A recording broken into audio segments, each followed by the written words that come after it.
What's happening is more than half of our nation's governors are responding. They're taking matters into their own hands. This week, 26 governors launched the Border Strike Force to secure the southern border. And Alabama is one of those states. And their Lieutenant Governor Will Ainsworth joins us now. Lieutenant Governor, great to have you on the program this morning. Before we get to the solution, why don't we talk about this issue of the southern border? It's too easy to dismiss as an Arizona problem, a Texas problem. Here we are in Alabama. It's clearly an issue that's important to Alabama. How does illegal immigration impact Alabama? Yeah, thank you. Hey, great to have you in Alabama first. So good to have you at Talladega. You know, you look at how this impacts Alabama. I'm going to give you a local story. I live in Guntersville, Alabama, split my time between there and Montgomery. You know, a small town.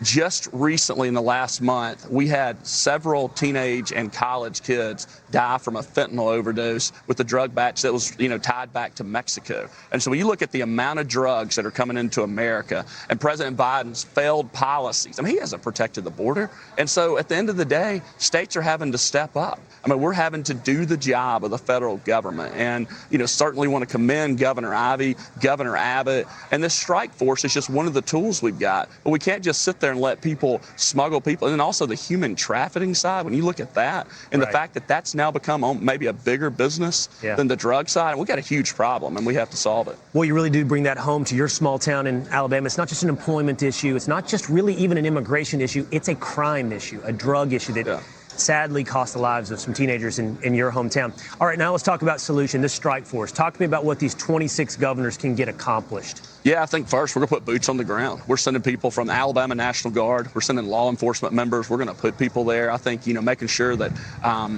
we actually are going to be committed to getting a wall built. But I think when you look at having people on the ground to deter that.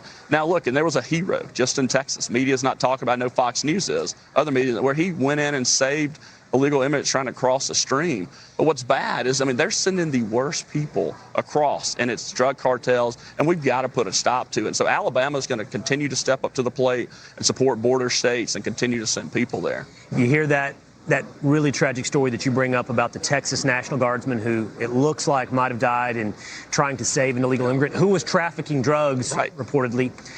Saved their life, might have lost his own. Any hesitation then to send Alabama National Guardsmen to go do this job? What does it make you think and feel and perhaps consider? Yeah, President Trump said it best. You can't have a country without borders. We have to have borders. And if the federal government is going to fail, then it's up to states to act. And Alabama and other conservative states, should be all states, right? But we're going to step up to the plate, make sure we protect our border. We're going to send resources. We're going to send people. We're going to send money. And we're going to make sure, Governor Abbott has our full support in Alabama to make sure we stop this huge problem.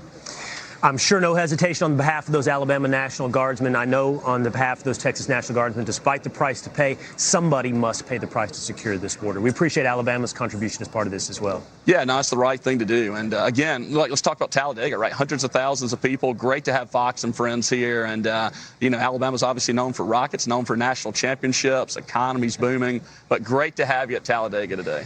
Well, we're glad to be here. It's fun. I heard you slip in the national championship thing there as well. But he's an Auburn guy. He's a War Eagle, but he recognizes, as we all do, the dominance right now of Alabama.